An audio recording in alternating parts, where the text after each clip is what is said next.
My video yesterday got taken down for some reason. I made two videos about the Lakers Sixers 2001 Game 1. The second one was because I forgot to talk about some of the tactical considerations uh, of early 2000s NBA basketball, especially as it pertained to these Sixers and Lakers teams. So you can still watch that one. That one is still up. But the first half, I was just kind of talking about the stories I remember about the different players from that team and how fun that was. So I'll just recreate that one with this video. Hopefully it'll be okay. So I've started it with about 30 seconds left in the fourth quarter. It's a tie game. Mutombo is at the free throw line. I do remember he missed the second one. I remember that pretty vividly. So funny thing about Mutombo, I'm sure a lot of you remember, is he actually got traded to this team mid-season that year for Ratliff, Tony Kukoc, and Nazr Mohammed. Nazr Mohammed, a complete nobody, complete throw-in at that time, but he ended up carving out a nice NBA career, so that was cool. Tony Kukoc should have made more sense on this team than it ended up working, which is a shame, because I feel like, in theory, he makes a lot of sense on this team. Taking over some ball handling and distribution duties from the forward position to complement, and he's larger, so to complement AI. And I remember at the time, I wasn't completely sold on that trade because I was kind of high on Ratliff, but in retrospect, it worked out. I definitely remember this missed runner by Eric Snow. First of all, look at that ball denied by Ty Lue. Just 5-6 seconds of not like AI may not be like the most efficient player in the world, but in this situation, obviously he's going to get you the best look with the ball in his hands. So great ball deny. I completely remembered this missed runner by Snow. Not a terrible look. I think by today's NBA talent standards and three-point shooting standards, like it's not a bad shot at all. Like plenty of high-quality guards can make that a fairly decent shot in today's NBA, but not a bad look. Obviously this was the Tyrone Hill game that everyone remembers, for better or worse. When he was coaching in Cleveland, he used to call me 6 and 8 because he knew I was like the team statistician. So he'd always say like, "Hey, like help me with my casino bets." And I was like, "All right, what do you want to know?" And he was like, "Well, I like to play craps." I was like, I don't know. There's not a lot of good bets in craps. He's like, "Nah, come on." And I was like, "All right, fine." If you had, I guess 6s and 8s are considered not that bad, so he would call me 6 and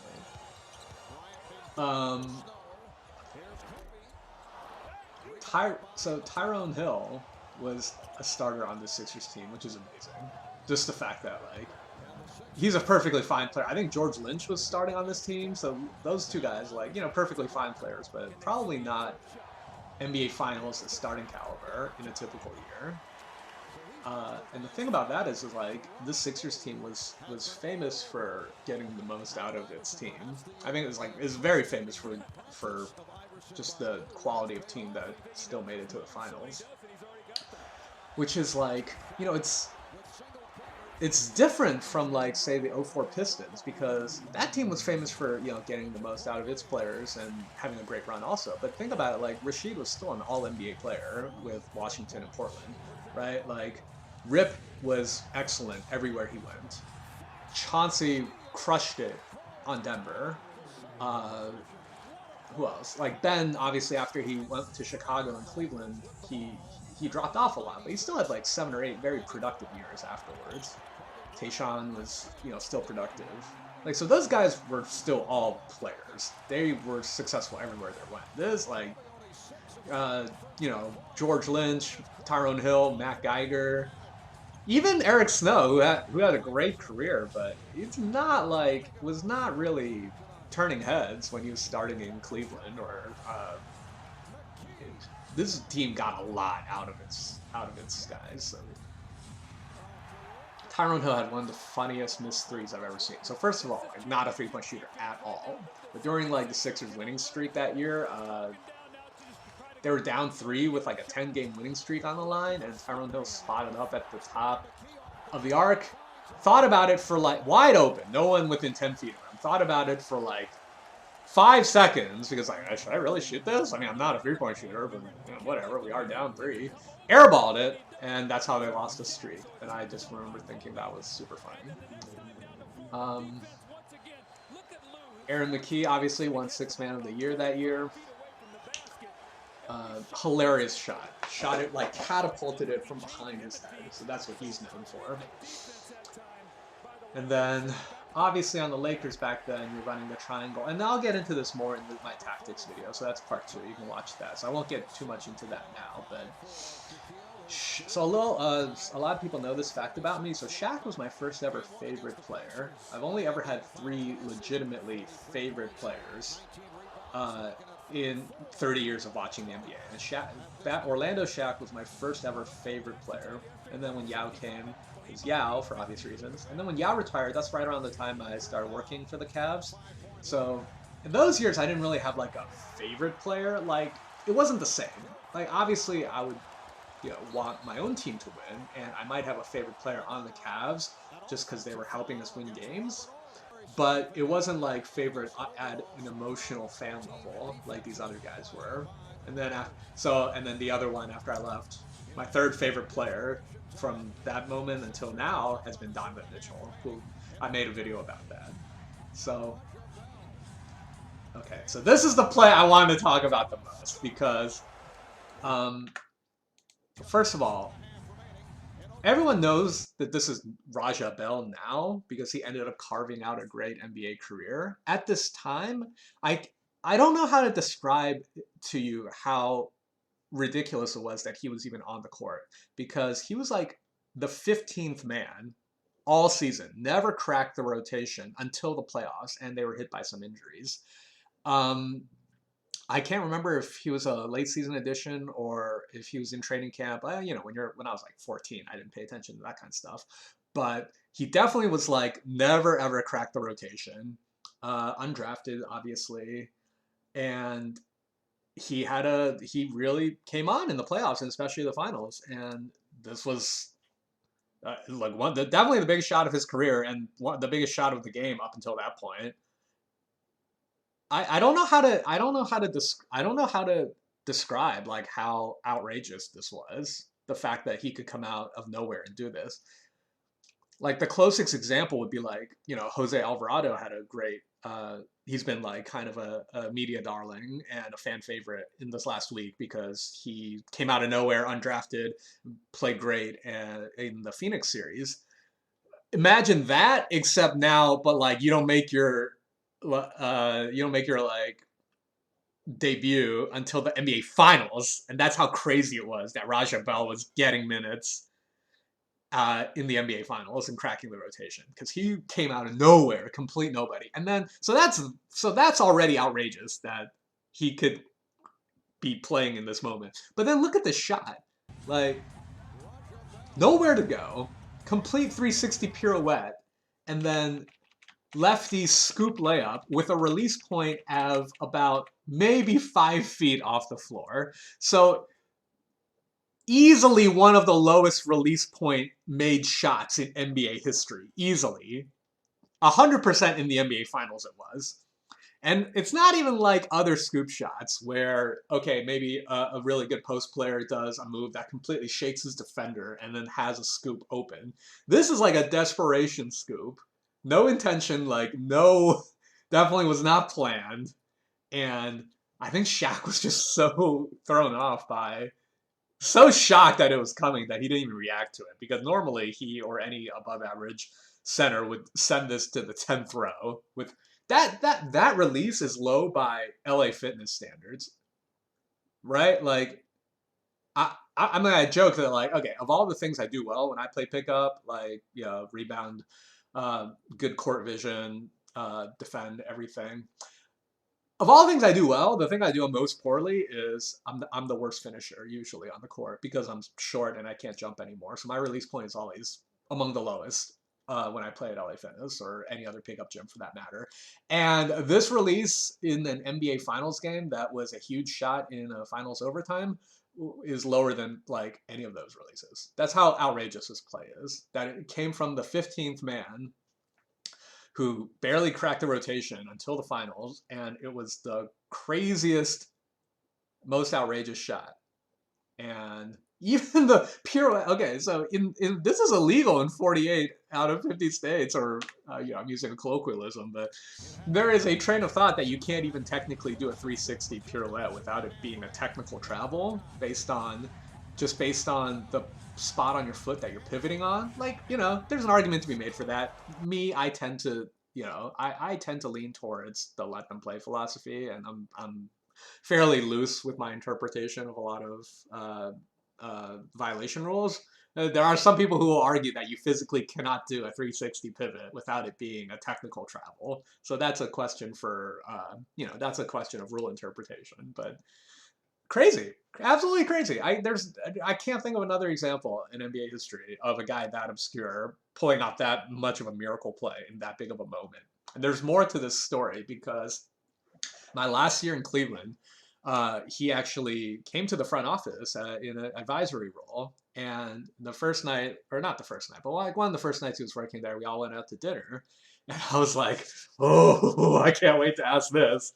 I was like, when then we got settled down, we started eating. I was like, Raja, my man, I've been waiting 15 years to ask you this. What was going through your head when you did that 360 pivot, lefty scoop layup in game one of the finals? And he started cracking up, and he basically said everything I said, which is just, I had nowhere to go with the ball. I just had to desperation think of something, and it was just the craziest, luckiest shot of my career. And I love him for that. That is just one of the most hilarious highlights that I can remember in NBA history. Both contextually and the shot itself. So we've talked about like the impact Lou had on this game, and obviously he went on to have a great coaching career. We've talked about Dikembe, some of the other Sixers guys, Mckee, Bell, Hill.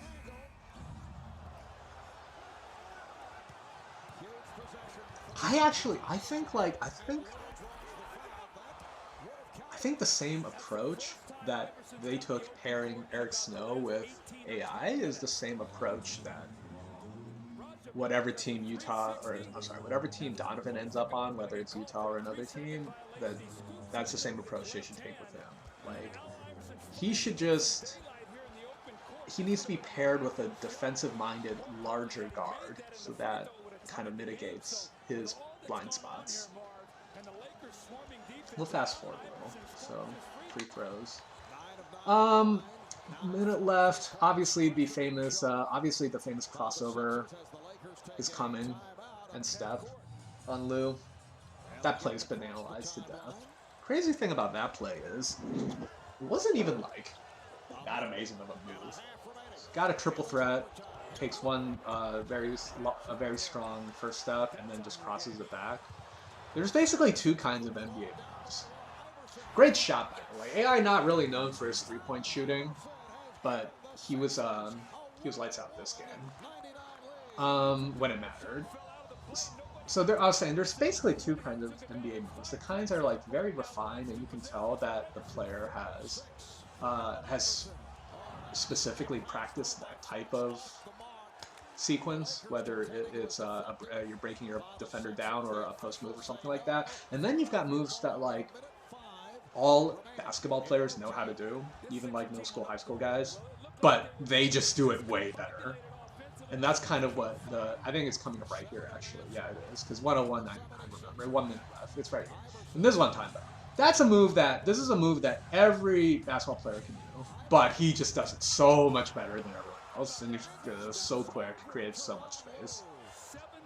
And I remember that I went to Pigeon Forge a few months ago to go to Dollywood and also Smoky Mountain Park, and I went there with my fiance and another friend, and we ended up playing pickup at a local rec center just for fun. And there was this D1 guy there for some local college. I've played with D1 guys before. I've played with D1 and even like NBA guys before, but it's been a few years since I did that, and especially since like guys who are currently playing D1, so in their athletic prime. and still practicing at a high level every day. I definitely remember that Eric Snow runner. That was a kind of a crazy shot too. You see how hyped he is about that. That was, I definitely remember that shot as being huge. And it's like, where did it come from? Good job, Eric Snow. But anyway, this D1 guy, I was like, wow, like I was guarding him, and just couldn't keep up with any of his moves. I was like, wow, like these are 100% the same moves that I even told him that. I'm like, man, these are like the same moves I see at LA Fitness, but you just do it so much better than us average guys. We had a good laugh about that. So yeah, there's two ways you can really kill a guy with moves. Either just have something very creative and very practiced, or just something simple but you just know how to crush it. And so let's see, who else have we? I think I covered the Lakers role players a little bit in part two of the video, mostly how their synergy and spacing worked with the Shaq combination. Obviously, guys like Fox and Horry were huge. Horry obviously hit that shot in Game 3. I don't think it was to take the lead. I think it was preserve a lead, but that was a huge shot in this series. Oh, Derek Fisher on the Lakers, drafted the same year as Kobe. So how crazy is that? That they got their starting backcourt of the next 15 years in one draft. Absolutely crazy. I mean, I know Fisher left, but then he came back and had the second stint. Just a pet peeve of mine, don't let anyone ever say this, that, oh, the Hornets are silly for trading Kobe on draft day. That's not how draft day trades work. I mean, yeah, you can argue that they were silly for passing him up, but so were 12 other teams. But this idea that, like, oh, I drafted someone, like, I feel like trading him, or like, oh, if I hadn't have found a trade partner, I guess would have kept him. No, that's 100% not true. A draft day trade is always a team picking on behalf of another team. The deal is always made ahead of time, and Charlotte is picking Kobe for the Lakers. That is 100% of the time how draft day trades work. So if they had not made that trade, they probably would have picked someone else, or we would be hearing about them picking Kobe, but in an actual keeping Kobe context. No. A draft day trade is always you're picking on behalf of another team. So don't let any casual fan who doesn't understand tell you that, oh, Hornets, like, can't believe they traded Kobe on draft day. That's not how draft day trades work. So I just wanted to say that. So yeah, I don't think there's much left to talk about in this portion of the video. Jermaine Jones. I had high hopes for him. I thought he would really be able to do something. Oh, Todd McCullough, that's a sad story. He had a good career, and then it got cut short by like some kind of nerve disorder. But he was doing he had a couple of good years. But anyways, yeah, on this video I just want to talk about. Oh wow, Ron Hubbard was still on that team.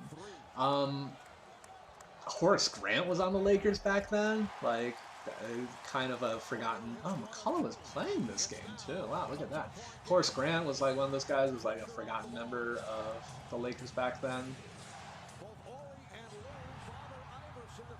A broken play, jeez. So yeah, that's most of the guys. Oh my God! Obviously, Brian Shaw had that incredible Game 7 against Portland the year before, as he was a huge part of that comeback. I guess we covered everyone on the Sixers and the Lakers mostly. Yeah, so please watch part 2 for when I talk about the more tactical parts of this game.